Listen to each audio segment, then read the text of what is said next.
Continuemos nosso louvor ao Senhor, salmodiando com o Salmo 119, do 73 ao 80. Salmo 119, 73 a 80. Aleluia.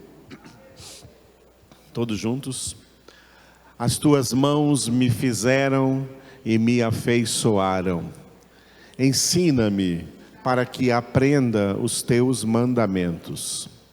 Alegraram-se os que te temem quando me viram, porque na tua palavra tenho esperado.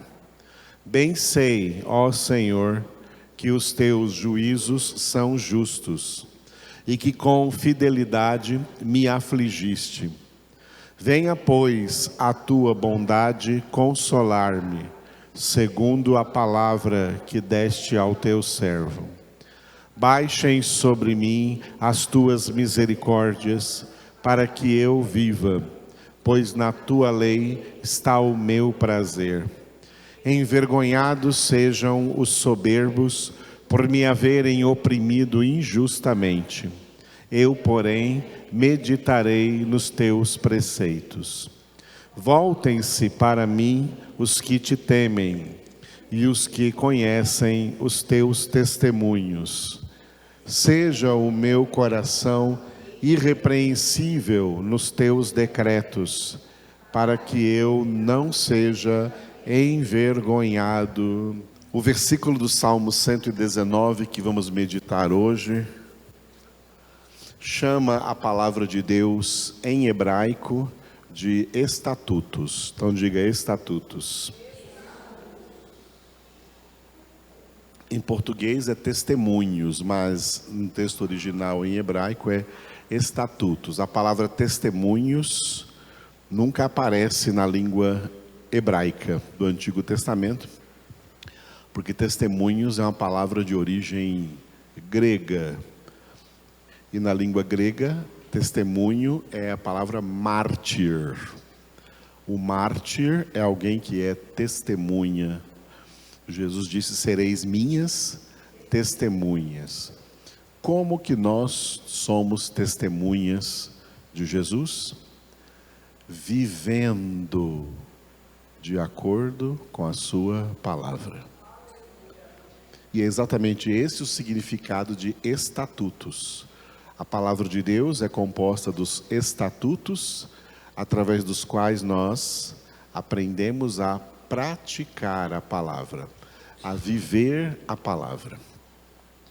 A palavra tem dois gumes, é uma espada de dois gumes: salvação e condenação. É a palavra quem opera essas duas obras, tá?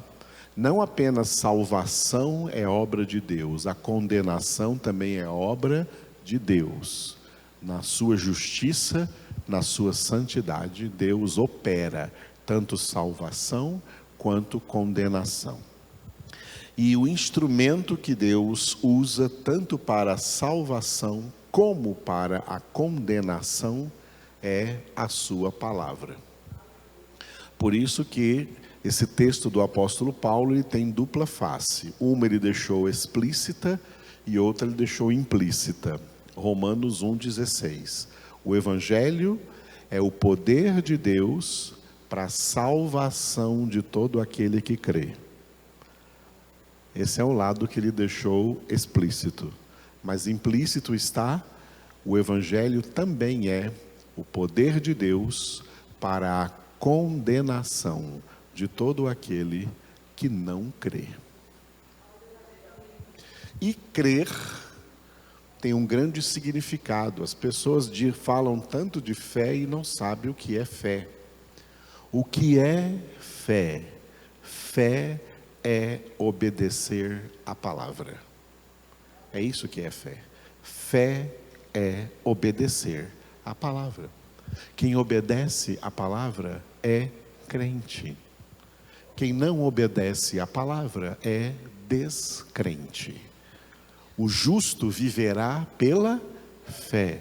Viver pela fé é viver em obediência à palavra, Porque aquele que ouve, recebe a palavra e pratica, edifica sobre a rocha. O que ouve e não pratica, edifica sobre a areia. Glória a Deus. Cuidado com a religiosidade. Deus é contra a religião. Religião não é coisa de Deus, é coisa de Satanás e dos homens sem Deus. A religião faz com que as pessoas digam crer em Deus, mas não vivem de acordo com a sua palavra. Esses são os religiosos. Eles professam fé em Deus, mas olha para a vida deles e não é de acordo com a palavra de Deus. Isso é falsa fé. A religiosidade traz uma falsa fé. O que o Senhor veio trazer para nós foi espiritualidade, vida espiritual em abundância. Enchei-vos do Espírito Santo de Deus, e o Espírito Santo de Deus nos dá poder para ser testemunhas de Jesus. O poder de Deus, que nas últimas décadas as pessoas só pensam em poder no sentido de operação de milagres ou de curas, isso é poder? Não, poder é o poder que o Espírito Santo nos dá para praticarmos a palavra. A palavra de Deus, ela não é natural. A palavra de Deus, ela é sobrenatural. Para praticar essa palavra, para viver essa palavra, nós precisamos de um poder sobrenatural. Por isso Jesus disse nas suas últimas palavras, antes de subir ao céu, em Atos 1:8, recebereis poder ao descer sobre vós o Espírito Santo, e sereis minhas testemunhas. Por quê? Porque o Espírito Santo vai dar poder para que vocês pratiquem a minha palavra, para que vocês obedeçam a minha palavra. Poder não é cura e milagres. Lá no juízo final, vai ter um monte de gente que fez curas e milagres, dizendo para Jesus: Senhor, Senhor, em teu nome profetizamos, em teu nome expulsamos demônios, em teu nome fizemos muitos milagres. O que nós estamos fazendo aqui no juízo final? Se quem crê no Senhor não entra em juízo, mas passou da morte para a vida, o que nós estamos fazendo aqui no juízo final? Vocês estão aqui porque eu não reconheço vocês. Vocês são praticantes da iniquidade. Usaram o meu nome para fazer curas, usaram o meu nome para fazer milagres, acharam que isso era poder, mas não tiveram poder para viver, para praticar, para obedecer a minha palavra. E na vida prática de vocês, vocês foram praticantes da iniquidade. Eu não conheço vocês. Poder de Deus é poder para praticar a palavra, viver a palavra. Se Deus quiser, no meio da sua vida, fazer algum milagre em você ou através de você, é Ele quem decide e programa isso, não você. O que você tem que decidir é: eu vou viver a palavra, eu vou praticar a palavra, eu vou obedecer a palavra em todas as circunstâncias que surgirem na minha vida, em todas as situações da minha vida. Deus procura obedientes. Obediência é a verdadeira adoração em espírito e em verdade. O diabo enganou os crentes, convencendo a eles que adoração é música, que adorador é quem canta, quem toca. Não. Os verdadeiros adoradores que o Pai procura são semelhantes a Jesus, filhos obedientes, que estejam dispostos a obedecer até a morte, seja como for essa morte. Jesus obedeceu até a morte e morte de cruz. Jesus é verdadeiro adorador do Pai. Já viu Jesus cantando? Ou tocando? Mas já viu Jesus obedecendo? Isso é verdadeiro adorador. Quem obedece a Deus, quem obedece à palavra de Deus em tudo quanto faz, até quando canta o adora. Agora, quem não obedece a Deus não é quando canta que o adora. É o contrário de adoração, é profanação. Adoração a Deus é obediência. Culto a Deus, como estamos fazendo agora, isso aqui se chama celebração da obediência. Desobedientes não ficam confortáveis aqui. Obedientes, e quem quer cada vez mais aprender a obedecer, ficam confortáveis aqui. Aleluia. Porque esse é o significado da palavra de Deus ser chamada de, repita de novo, estatutos. É para ser praticado, é para ser vivido, é a nossa norma de vida, é o nosso estilo de vida. Nós não temos mais estilo de vida e nós não imitamos estilo de vida de ninguém aí nesse mundo. Nós não temos nenhum influencer nos influenciando no nosso estilo de vida. O nosso estilo de vida é Jesus. Eu quero viver como Jesus viveu. Eu quero pensar como Jesus pensou. Eu quero falar como Jesus falou. Eu quero me comportar como Jesus se comportou. Eu quero amar como Jesus amou. Eu quero perdoar como Jesus perdoou. Eu quero viver como Jesus viveu. Isso é ser filho de Deus. Isso é ser cristãos. Amém? O resto é falso. Muito bem, então, nós estamos quase terminando, né, esse parágrafo que vai do versículo 73 ao 80.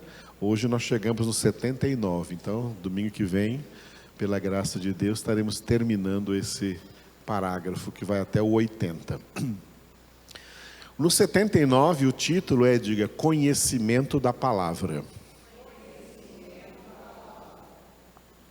Um dos grandes propósitos de Deus na nossa vida, revelando a nós a sua palavra, é que nós possamos adquirir conhecimento. Deus quer filhos sábios. Deus quer filhos conhecedores. Não conhecedores de ideias e pensamentos e filosofias humanas, mas conhecedores da sua palavra. Deus se deu ao trabalho de revelar durante milênios esta palavra, que agora já está revelada, para nos transmitir conhecimento. Para nos transmitir conhecimento. E a palavra de Deus é tão poderosa e tão misteriosa, que até mesmo pessoas que não têm grandes estudos neste mundo, podem adquirir o pleno conhecimento da palavra de Deus. O conhecimento da palavra de Deus. Esse é o propósito de Deus, revelar conhecimento. Tá? Deus não quer filhos ignorantes. É interessante que a palavra ignorância, a gente não sabe disso em português, a gente não pensa nisso em português, né? Ignorância, o problema dessa palavra é só o i, ignorância, é porque não existe em português a palavra ignorância, sem o i não existe em português, né? Ignorância, mas ignorância é uma palavra grega que vem de gnose, que é conhecimento. Gnose é conhecimento. E o i é a falta do conhecimento, é não ter conhecimento. Ignorância é a falta do conhecimento. É não ter o conhecimento. Em grego é ignose. Não conhecimento, não ter conhecimento. A falta do conhecimento. E Deus diz que pessoas sem conhecimento perecem, são destruídas. E Ele falou isso até acerca do seu próprio povo, em Oséias capítulo 4, né? 4:6, Oséias 4:6, o meu povo está sendo destruído por falta de conhecimento. Por falta de conhecimento. O último avivamento que Deus mandou sobre a terra, e que os homens batizaram esse avivamento com o nome de avivamento pentecostal, foi um avivamento de Deus, mas muitos homens interpretaram errado. Como acontece de homens interpretarem errado tudo que Deus fala e tudo que Deus faz. Interpretaram no avivamento pentecostal que não precisa de conhecimento. Está cheio de pentecostais e neopentecostais por aí que simplesmente rejeitam o conhecimento. Eles não querem aprender nada. Eles não querem aprender nada. Eles pararam lá em Atos capítulo 2, pararam no versículo 4, onde está escrito: ficaram todos cheios do Espírito Santo e passaram a falar em outras línguas. Eles pararam no versículo 4. Eles não chegaram no versículo 42, Atos 2:42, onde aquelas mesmas pessoas que ficaram cheias do Espírito Santo e falaram em línguas, elas perseveravam no ensinamento dos apóstolos, perseveravam na doutrina dos apóstolos, elas recebiam conhecimento. Os pentecostais não chegaram no Atos 2:42, eles pararam no Atos 2:4, e ser pentecostal hoje se resume só a 4 dons: língua, profecia, cura e milagre. Fala em línguas, tem profecia, tem curas e milagres, é pentecostal, está salvo. Não, irmãos, sem palavra ninguém está salvo, sem conhecimento ninguém está salvo. Jesus não disse que a vida eterna é curas e milagres. Jesus disse que a vida eterna é conhecimento de Deus. João 17:3, ele orou ao Pai: a vida eterna é esta, : que te conheçam a ti, um só Deus verdadeiro, e a Jesus Cristo, a quem tu enviaste. Aleluia. Conhecimento de Deus, o propósito de Deus, mas que só vai se cumprir nos seus verdadeiros filhos, é que esses verdadeiros filhos serão ávidos pelo conhecimento revelado por Deus aqui na sua palavra. Filhos, verdadeiros filhos de Deus, se diferem de falsos crentes, falsos filhos, porque eles têm fome, sede, desejo profundo, avidez pelo conhecimento que Deus transmite aqui na sua palavra. E os outros não têm. Os outros não têm. Os outros se tornam apenas religiosos, ritualistas, sincréticos, místicos, sentimentalistas, emocionalistas, e não tem salvação. Porque a salvação está no conhecimento da verdade. E conhecereis a verdade, e a verdade vos libertará. Não é um milagre que vos libertará, não são as línguas que vos libertarão, é a verdade que vos libertará. A verdade é toda a palavra de Deus, que Deus revelou, se deu ao trabalho de revelar durante milênios, para chegar até nós, para que nós tenhamos o conhecimento que Ele revelou aqui. Amém? Aleluia. No versículo 79, o salmista orou fazendo um pedido. Como que fazendo um pedido, colocou o primeiro verbo ali no imperativo. Isso acontece muito nesse parágrafo por causa da letra em hebraico com que ele começa, que é a letra Iod, que para nós é Y ou I. Então, as palavras, os versículos que começam com a palavra com essa letra, dá em português a ideia de imperativo, mas em hebraico não, é uma declaração. É uma declaração. Isso tem acontecido com vários versículos aqui, neste parágrafo que nós temos visto cada domingo. Hoje, nesse parágrafo, nessa tradução nossa aí em português, parece que o salmista está fazendo um pedido. Voltem-se para mim os que te temem e os que conhecem os teus testemunhos. Repitam.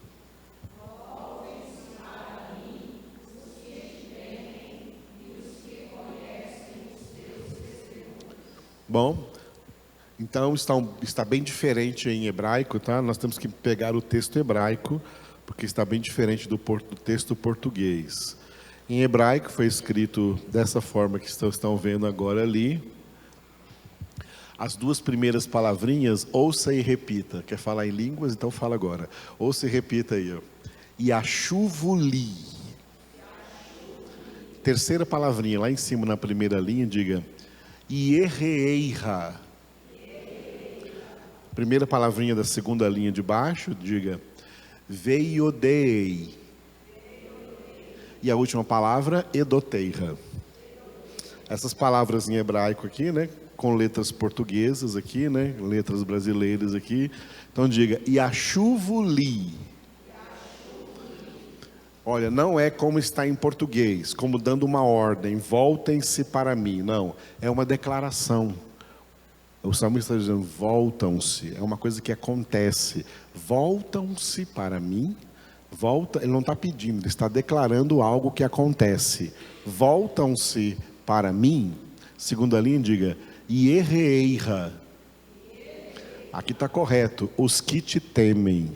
Voltam-se para mim os que te temem. Penúltima palavrinha, diga Veiodei. E os que conhecem. E os que conhecem. Última palavra, diga Edoteira. Os teus estatutos, ok? Os teus estatutos. Yashuvuli, Ierreira, Veiodei, Edoteira. Então, a tradução correta em português seria essa que vocês estão vendo agora aí. Voltam-se para mim os que te temem e os que conhecem os teus estatutos. Repita.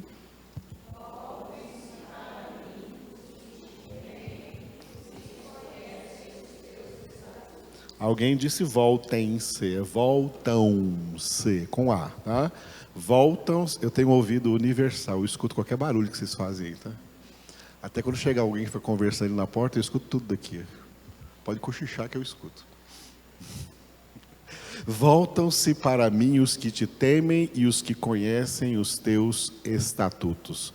O salmista está declarando assim, olha, que é uma experiência de vida que ele está tendo como homem de Deus, que as pessoas que também são de Deus gostam de estar com ele, se voltam para ele, gostam de estar reunidos com ele, gostam de estar congregando com ele, gostam de estar conversando com ele, porque essas pessoas, assim como ele, também conhecem a palavra de Deus, também conhecem os estatutos, tá? As pessoas que verdadeiramente conhecem os estatutos, tá? Elas formam a roda dos esclarecedores. Já ouviu isso?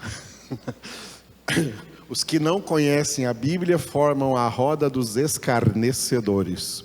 Os que conhecem a palavra formam a roda dos esclarecedores. Mas tem um sentido mais profundo aqui este versículo. O sentido mais profundo é que algumas vezes acontece aqui na inspiração dos salmistas, quando eles estavam quando eles estavam compondo, escrevendo esses salmos, que Jesus toma a boca deles. E aí se torna aqui não o salmista falando, mas Jesus falando. Mas Jesus falando. Jesus falando com o Pai. Jesus falando com o Pai. Pai, sabe quem são as pessoas que se voltam para mim? As pessoas que se voltam para mim são as que te temem e as que conhecem a tua palavra.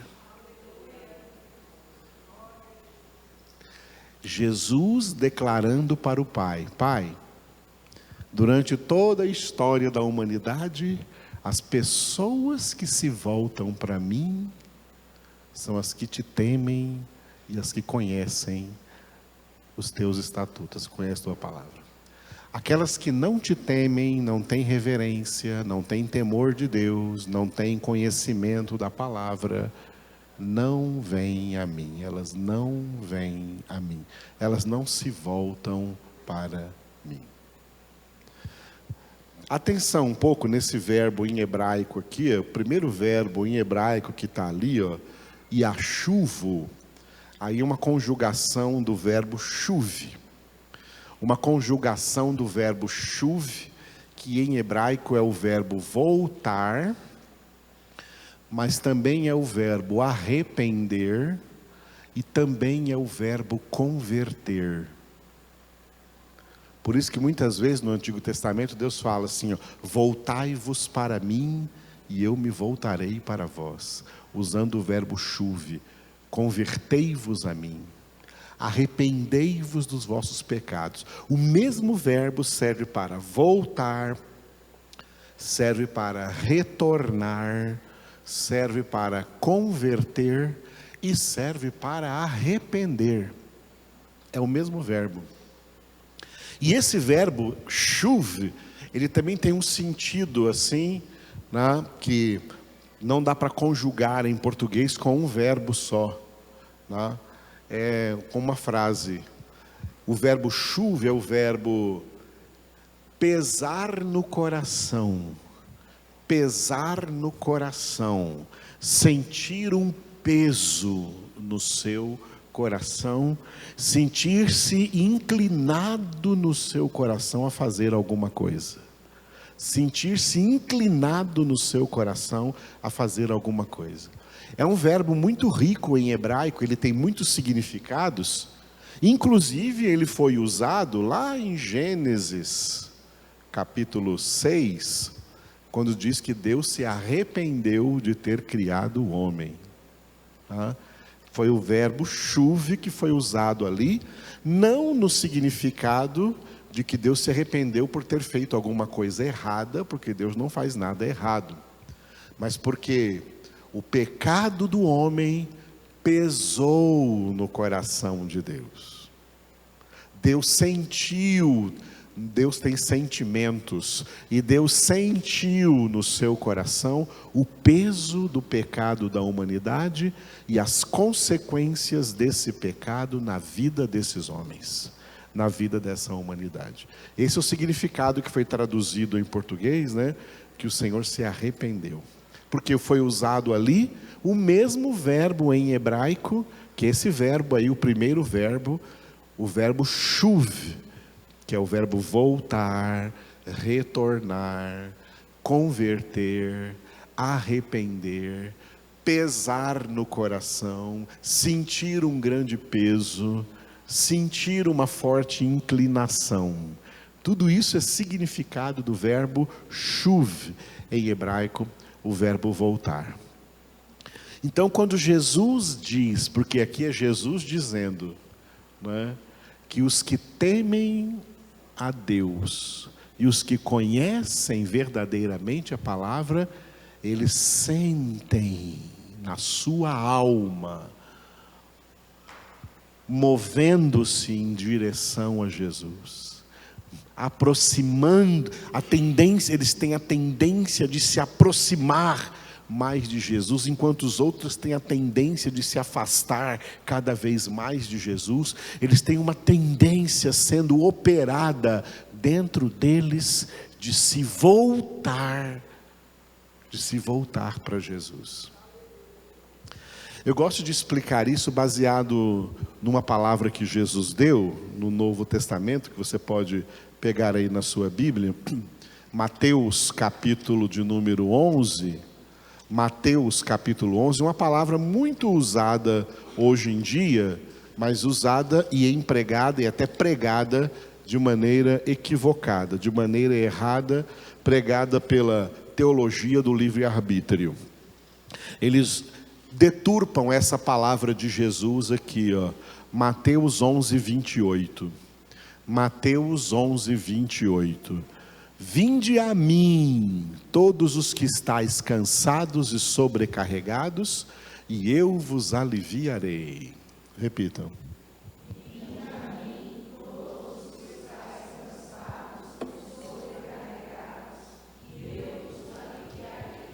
Eu já vi muitos pregadores do livre-arbítrio usando esse versículo para pregar assim, ó.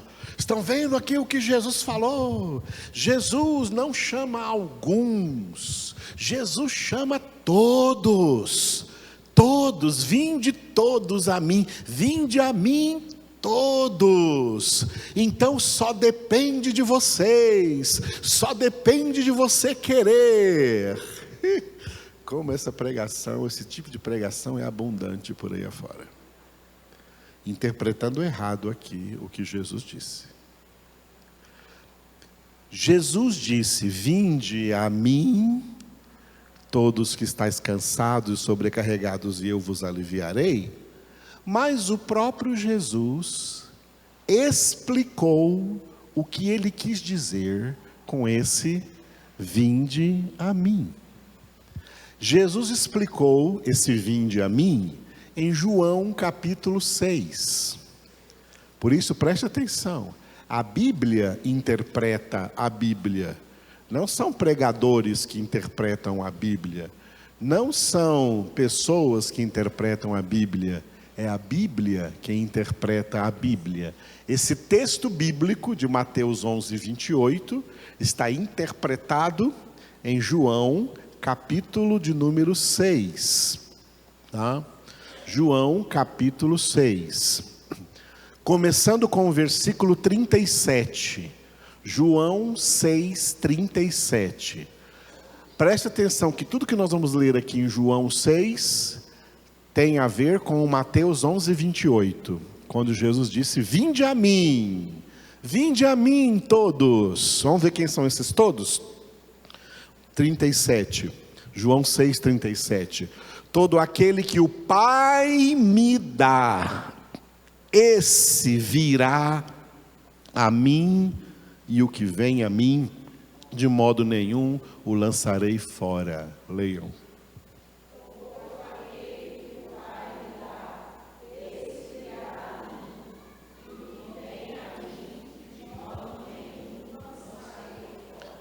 Então Jesus lançou uma palavra lá em Mateus 11, 28, vinde a mim todos que estáis cansados e sobrecarregados e oprimidos, e eu vos aliviarei. Vinde a mim, e aqui ele explica, todo aquele,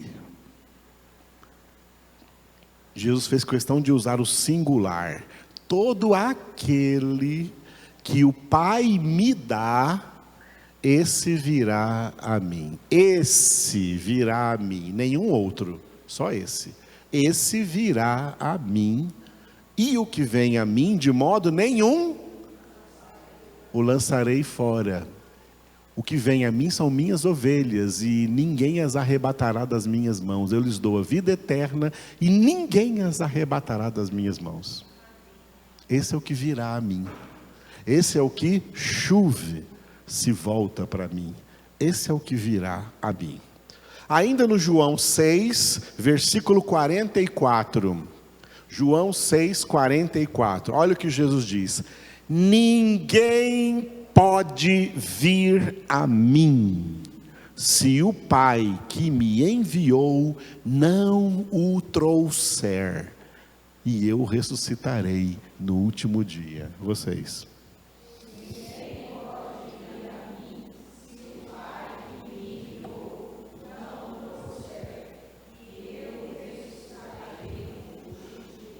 Lembra do Mateus 11, 28? Vinde a mim todos. E aí Jesus explica quem são esses todos. Ninguém. Ninguém pode Ninguém tem esse poder, ninguém pode vir a mim, nenhum ser humano tem o poder de vir a mim, nem se quiser. Romanos 9, não depende de quem quer, nem de quem corre, mas de Deus usar a sua misericórdia e o trouxer. Só vem a Jesus, só se volta para Jesus, só se converte a Jesus, só se arrepende de verdade dos seus pecados aqueles que o Pai trouxer, o Pai agir neles. Como é que o Pai traz? Como o Pai traz alguém para Jesus? Filipenses 2:13. Operando nessa pessoa o querer e o realizar segundo a sua boa vontade, a boa vontade do Pai. Jesus que disse aqui, ó, ninguém pode. Fora isso, ninguém pode vir a mim. Todo mundo vai ouvir de Bíblia aí no mundo, como nós dissemos ontem aqui na parábola do semeador. Todo mundo vai ouvir, vai receber a semente da palavra de algum jeito, mas a maioria é à beira do caminho, no solo pedregoso, no meio dos espinhos, mas só será boa terra semeada aquele que o Pai trouxer para Jesus. Fora isso, ninguém. Deus não salva quem nós queremos. Deus salva quem Ele quer. Por mais que o nosso querer seja de boa vontade, por mais que o nosso querer seja de amor, amamos tantas pessoas que gostaríamos que elas fossem salvas, mas não depende nem delas nem de nós, não depende de quem quer nem de quem corre, mas de Deus usar a sua misericórdia.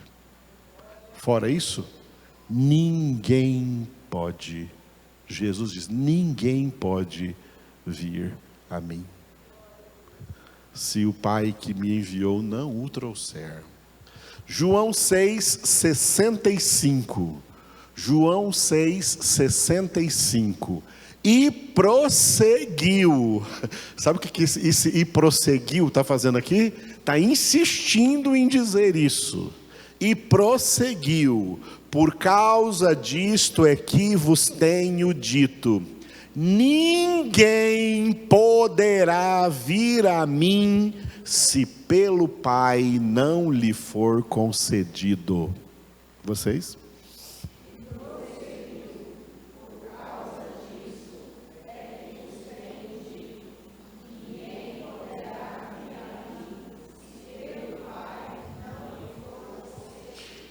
A diferença desse versículo 66 aqui para o 44 é o tempo do verbo,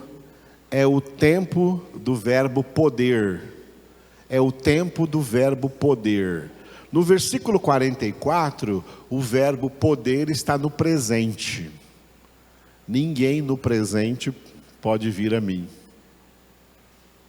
E o 65, o verbo está no futuro. Ninguém no futuro poderá vir a mim. Nem hoje, ninguém pode vir a mim, e nem no futuro, ninguém jamais poderá vir a mim, se isso não for uma obra direta do Pai na vida dessa pessoa. se isso não for uma obra direta do Pai na vida dessa pessoa. Quando eu faço esse ensinamento aqui, às vezes no seminário onde eu dou aula, alguém pergunta assim: então por que nós temos que pregar? Eu falei: bom, em primeiro lugar, nós não pregamos para salvar ninguém. Jesus não disse que era essa a finalidade, que era esse o propósito da pregação.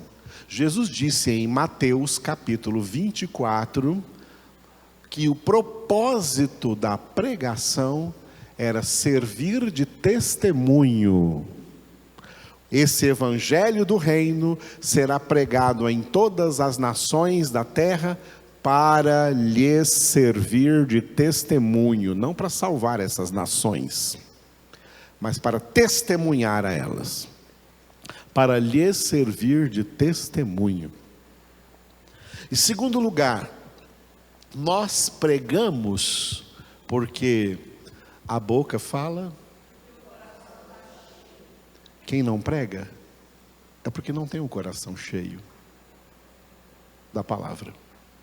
Quem tem o coração cheio da palavra, no abrir da sua boca, é essa palavra que vai fluir. Quem não tem o coração cheio da palavra, está com o coração cheio de outros assuntos aí do mundo, esses assuntos é que vão aparecer. Mas quem tem Jesus no coração, quem tem o evangelho no coração, quem tem a palavra no coração, quem tem a sua mente sendo renovada constantemente pela palavra de Deus, ao abrir a boca, é essa palavra que vai falar.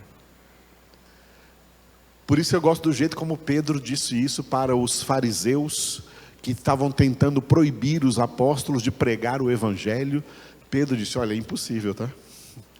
É impossível deixarmos de falar das coisas que nós experimentamos, das coisas que temos visto e ouvido, das coisas que nós recebemos de Deus.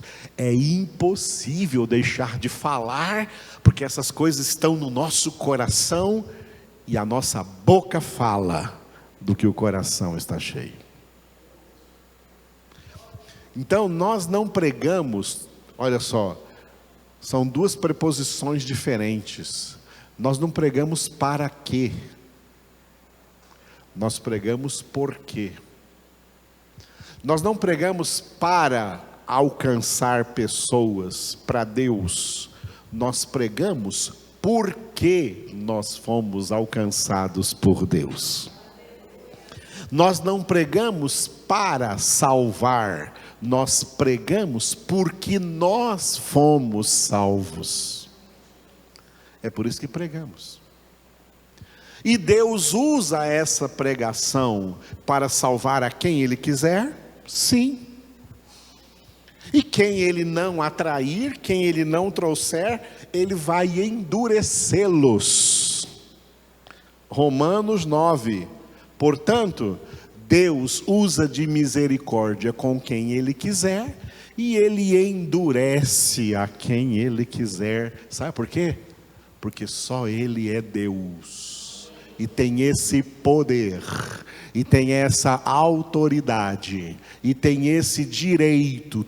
Tudo e todos foram criados por Deus, e como criação de Deus, Ele como Criador tem o direito de fazer o que Ele quiser com a sua criação. Os homens pensam que pode fazer o que quiser, não podem. O único ser que pode fazer o que quiser é Deus. O único ser livre para fazer o que quiser é Deus. Ninguém mais tem essa liberdade. E isso não é liberdade humana. A única liberdade que um ser humano pode experimentar é ser livre do império das trevas, é ser livre do estado de condenação, ser transportado para o reino do Filho, ser transportado para o estado de salvação, aonde ele tem que ser submisso ao Filho, submisso e obediente a palavra de Deus, submisso e obediente aos estatutos de Deus, ninguém está livre da palavra de Deus. A palavra de Deus atua na vida de todos, na vida dos salvos para a salvação e na vida dos condenados para a condenação. Por isso que Pedro escreveu, dá uma olhadinha na sua Bíblia, primeira carta do apóstolo Pedro, já lá no finalzinho da Bíblia, né? Primeira carta de Pedro. Aleluia. Capítulo 2, primeira carta de Pedro, capítulo 2, do 6 ao 8. Do 6 ao 8. 1 Pedro 2, do 6 ao 8. Aleluia. Abriram? Então vamos ler juntos agora. Ao invés de eu ler agora e vocês repetirem, vamos ler juntos. Pois isso está na Escritura: eis que ponho em Sião uma pedra angular, eleita e preciosa, e quem nela crer não será de modo algum envergonhado. Para vós outros, portanto, os que credes, é a preciosidade, mas para os descrentes, a pedra que os construtores rejeitaram, essa veio a ser a principal pedra angular e pedra de tropeço e rocha de ofensa. São esses os que tropeçam na palavra, sendo desobedientes para o que também foram postos. Foram postos por quem? Por Deus.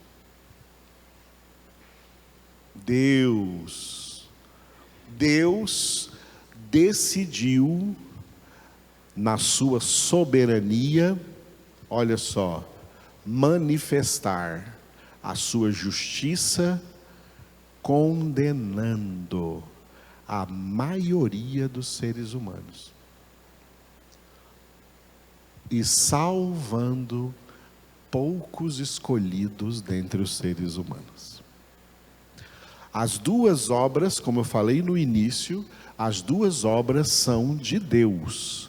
A salvação é obra de Deus e a condenação é obra de Deus. Amém? São obras de Deus. O valor quantitativo repousa sobre a condenação, porque é incalculavelmente maior o número dos condenados do que o número dos salvos. O valor quantitativo está na condenação. Deus quis condenar mais gente do que salvar. Hein? Isso é plano de Deus, vontade de Deus. Quem não concorda, discuta com ele. Vê se você ganha essa discussão. O valor quantitativo está na obra da condenação. O maior número é o de condenados. O menor número é o de salvos. Porque na salvação está o valor qualitativo. Na salvação está o valor qualitativo. Deus não está nem aí para a quantidade. Quando Satanás veio diante de Deus, lá na época de Jó, ele veio se vangloriando da quantidade. Ele veio se vangloriando da quantidade. Que é isso, Satanás? Que você está tão alegre? Da onde que você vem? Eu venho de andar pelo mundo inteiro. Sabe o que ele quis dizer com isso? O mundo inteiro está dominado. Eu domino tudo aqui no mundo. Você não deixou eu dominar no céu, mas aqui na terra eu domino tudo. Aí é como se Deus falasse para ele assim: olha, Satanás, eu não estou nem aí para essa quantidade de gente que você está dominando. Eu quero te chamar a atenção, olha a quantidade de Deus. Eu quero chamar a atenção sua, Satanás, para um homem. No meio dessas pessoas todas que você viu, observaste o meu servo Jó? Porque não há ninguém na terra como ele. Está vendo o que Deus dá valor? Está vendo o que Deus dá valor? Homem justo, reto, temente a Deus e que se desvia do mal. A ele você está conseguindo dominar também, Satanás? Aí o diabo perdeu. Mas também, né, o Senhor cerca ele de todos os lados, blá, blá, blá, blá, blá. Não, tá bom. Você quer ir lá e tocar em tudo que ele tem? Vai lá, toca em tudo que ele tem. Eu te desafio. O livro de Jó não é Satanás desafiando Deus, não. É Deus desafiando a Satanás. Usando um eleito. Jó é um homem eleito. E Deus desafia o diabo. Eu te desafio. Vai lá e toca em tudo que ele tem. Pode destruir tudo. Já imaginaram a dor de um pai que perde um filho ou uma filha? Jó perdeu todos no mesmo dia. Além de todas as riquezas, de todos os animais, de todos os servos, tudo destruído. Só sobrou a mulher e o servo que veio trazer a boa notícia para ele. Só sobrou eu, vim te trazer a notícia. Acabou tudo. Morreu todo mundo. Aí Jó disse: ó, o Senhor é quem me deu tudo isso, o Senhor é quem tirou. Bendito seja o nome do Senhor. Aí teve outra reunião e o diabo veio de novo, né? Cabisbaixo. E Deus pergunta: e aí, como é que está o meu servo Jó? Continua observando ele? Você tocou em tudo que ele tem e ele continua firme? Mas eu quero ver se agora eu posso tocar na vida dele, na saúde dele. Vai lá e toca na saúde dele. Olha que terrível uma pessoa ter um câncer. Jó teve uma metástase em todo o corpo. Câncer, úlceras, feridas pelo corpo todo, em todos os seus órgãos. E a mulher tola dele ainda chegou e falou assim: amaldiçoa logo a Deus e morre. Porque tinha essa tradição no Antigo Testamento, que quem amaldiçoasse a Deus ia morrer. Tu falas como qualquer louca mulher. Nós recebemos de Deus os bens, não devemos também receber os males? E Jó adorou ao Senhor. A falsa teologia da prosperidade quer dizer para vocês que Deus só vai dar para vocês os bens. Quem disse que Deus também não manda vir males? Se Ele quiser e tiver propósito disso e for necessário na sua santificação.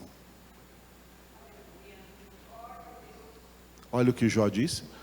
Jó poderia dizer, como qualquer crente tolo que tem por aí: mas Senhor, estou revoltado agora, estou revoltado porque eu só te sirvo, eu procuro ser um homem justo, um homem reto, temente ao Senhor, que me desvio do mal. Por que o Senhor permitiu isso? Eu não aceito de jeito nenhum. Está cheio de crente desse jeito por aí. Jó não. Jó é eleito. Jó é eleito. Jó é um dos poucos escolhidos. Poucos escolhidos não murmuram. poucos escolhidos dão graças por tudo a Deus, pelas coisas boas e pelas más. Que é isso, mulher? Jó repreendeu sua esposa. Nós não temos todos esses anos recebidos bem, só bem da parte de Deus? Vamos reclamar agora que chegou alguns males? E em tudo Jó manteve-se fiel ao Senhor. É isso aí a eleição, irmãos. Bem explicado aqui na palavra de Deus. Por que Jó era assim? Porque ele era naturalmente assim? Não, porque Deus o fez assim. O eleito é assim porque Deus o faz assim. O eleito se volta para Jesus, se volta para a verdade, se volta para a palavra, porque o Pai o traz, porque o Pai o atrai, porque o Pai o concede. Nós somos de Jesus porque o Pai nos deu para Jesus. Eram teus e tu me destes. João capítulo 17, né? A oração que Jesus fez, né? A oração de Jesus, em João capítulo 17, versículo 6. João 17, 6. Manifestei o teu nome, Jesus falando com o Pai, manifestei o teu nome aos homens que me deste do mundo. Eram teus e tu mos confiastes, né? Esse mos é esquisito, né? E tu os confiastes a mim, e eles têm guardado a tua palavra. Lembra de Jesus dizer? Todo aquele que o Pai me dá, esse virá a mim, esse se volta para mim. Porque eram teus, Pai, e tu deste eles para mim. Manifestei o teu nome aos homens. Quais homens? A todos os homens. Pai, eu manifestei o teu nome a todos os homens do mundo. Não, eu manifestei o teu nome aos homens que me deste do mundo, tá? Aos que me destes do mundo, ok? E é por eles, versículo 9, João 17, 9, é por eles que eu rogo, não rogo pelo mundo, mas por aqueles que me deste, porque são teus. A palavra não deixa nenhuma dúvida, mas é assim a obra de Deus, é assim que Deus age, e é por isso que Jesus orou aqui, Pai, todos aqueles que te temem, que conhecem a tua palavra, eles se voltam para mim, eles se convertem a mim, eles vêm a mim porque o Senhor os está trazendo. Olha como Lídia, em Atos 16, antes da conversão, era temente a Deus. Olha como o centurião Cornélio, em Atos capítulo 10, antes da conversão, era temente a Deus. Olha como o servo da rainha Candace da Etiópia, em Atos capítulo 8, antes da conversão, estava lendo Isaías 53 na sua carruagem, e não estava entendendo, mas estava lendo, e Filipe foi mandado pelo Espírito Santo, se aproxima dessa carruagem aí.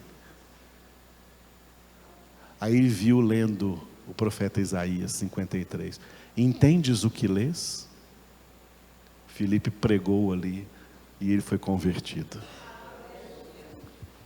Voltam-se para mim os que te temem e os que conhecem os teus estatutos, os que conhecem a tua palavra. Isso é maravilhoso.